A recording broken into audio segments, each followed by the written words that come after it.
So I started to create this in the wiki and it became too damn long. So we're going with a video, and we want to make sure we install this printer the right way because it's a sweetheart of a printer and I want to make sure you get the best out of it. So don't use Windows default installation method, use this. Click your start button. Type in your printers and scanners. Add a device. Do not choose the Xerox even if it finds it, which I think that's it right there, but do not choose that. Go on to right here, add a new device manually. We're going to go right to the bottom, add a local or network printer with manual settings. Create a new port, not to be confused with Newport, Rhode Island. Switch that to standard TCP IP port and put in the IP address of the printer, which might change someday, but right now it is 192.168.9.183. Make sure, this is going to be checked by default, make sure that is unchecked. We do not want it to query the printer and select some automatic driver, because I have downloaded the correct drivers and I want you to use that. And that will force this page to come up by having that unchecked. And we're going to choose Have Disk. And we're going to browse to this location, and just to make it clear where that location is, it's right here. And if you go to Server Matter All Staff Drivers, you'll see the Xerox in there.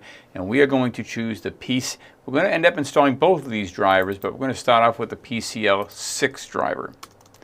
We'll talk about that in a minute. Okay, so we'll get rid of whatever's in there, put in that. You see it ends in PCL6, and we will OK that. Now, it gives us some other Xerox printers that it finds in that list of possible drivers. We want the one that says 8700X. It's the second one down. And then click Next. Yeah, that's fine. We'll leave the PCL6 at the end so we know which one it is.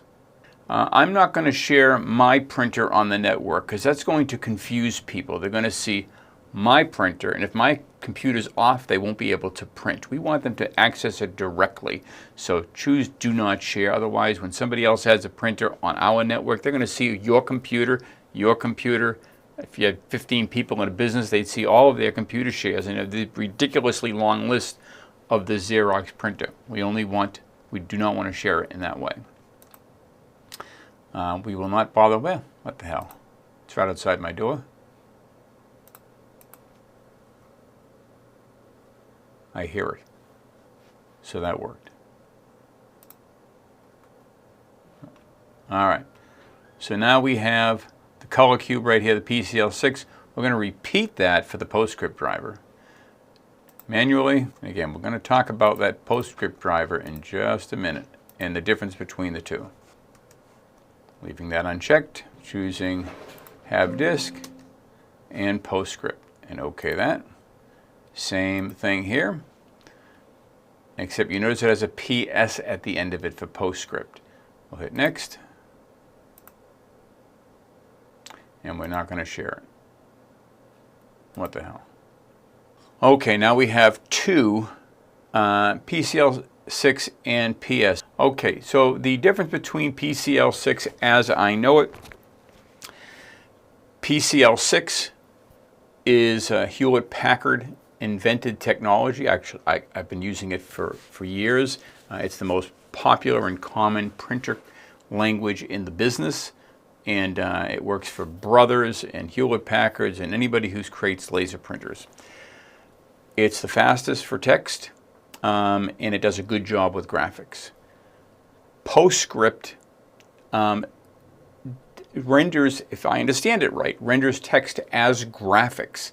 So it ultimately is a graphic format. It's created by Adobe instead of Hewlett-Packard, and it provides the most graphic intense possible rendering. So if you're not printing something graphic like an invoice, don't use the PostScript printer, which will take you longer. But if you want a nice graphic, use the PostScript. Let me just check something in ChatGPT real quick. Does PostScript printing drivers render text as a graphic. No, okay, so it doesn't render text as a graphic. It remains vector-based. All right, so that part of it's not true. But the other part of it being designed for graphics versus text is true. And that's all I got. And wait till you see how damn nice these print jobs are. Thanks for watching. Bye-bye.